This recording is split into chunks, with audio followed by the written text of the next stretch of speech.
This is my petition to make Halloween cute again, okay? Especially the decorations.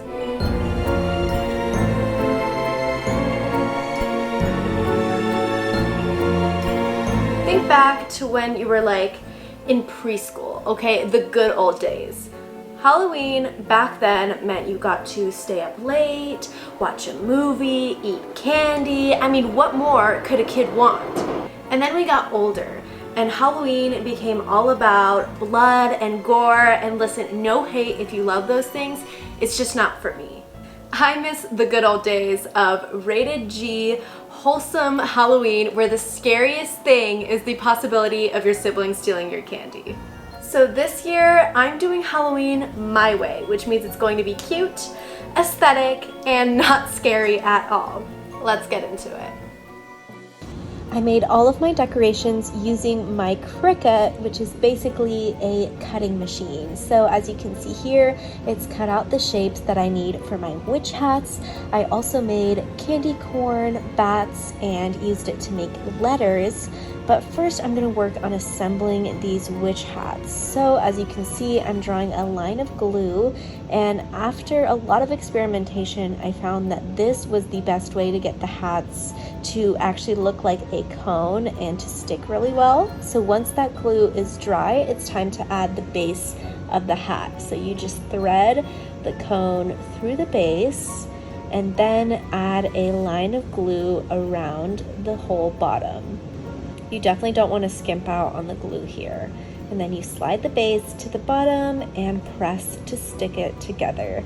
This process can definitely end up in sticky fingers, but I think the end result is totally worth it. Next up, I worked on my bats. So for each one, I folded the wings and added tape on the back. I decided to do these steps before getting to the decorating because I just think it's way more fun to decorate when you don't have to worry about preparing your stuff. You can just get in the flow. I did the same thing for the candy corn and for the letters, and although this process took a long time, I actually really enjoyed it. I feel like repetitive motions that don't require a lot of brain power just relax me so much. I love this little nook in my apartment because I feel like it's a blank canvas that's ready for seasonal decoration. So I decided to add the words trick or treat and to arrange some candy corn around that. A big reason why I love cute Halloween and not scary Halloween is because I'm a huge wimp, okay? I hate all things scary. I've never been in a haunted house. I do not like horror films. I just literally can't do anything remotely scary.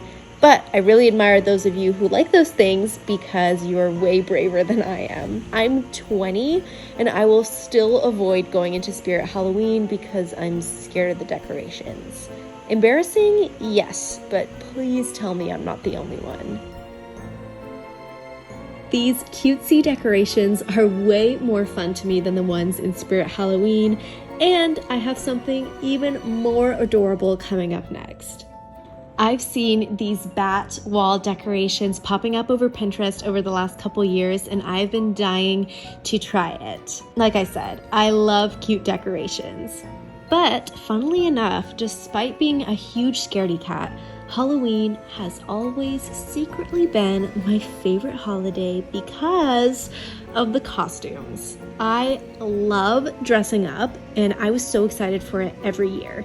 I am serious. As a kid, the moment August rolled around, I was already planning my costume. It was a huge deal, and I was so excited for it every year.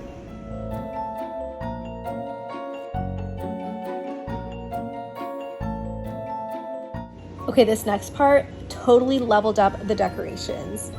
Here you can see Sherlock already coming to eat some of those paper bats. Naughty boy.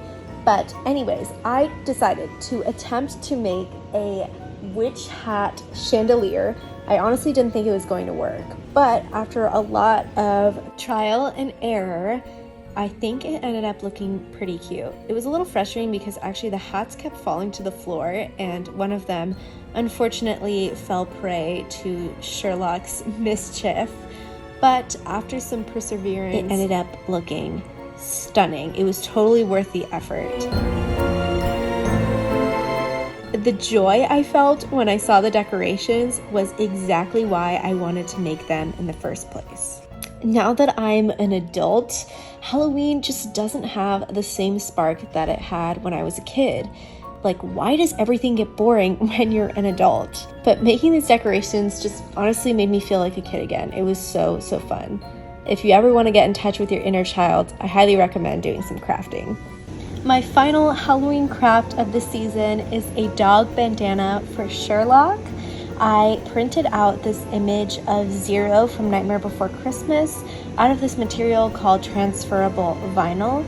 So what that means is when you apply heat onto it, the image transfers to the fabric. This is the satisfying part, peeling off the plastic to reveal a super cute image. I mean, look at that, perfection. And I think this turned out to be more adorable than I thought because Zero and Sherlock look pretty similar. What do you think?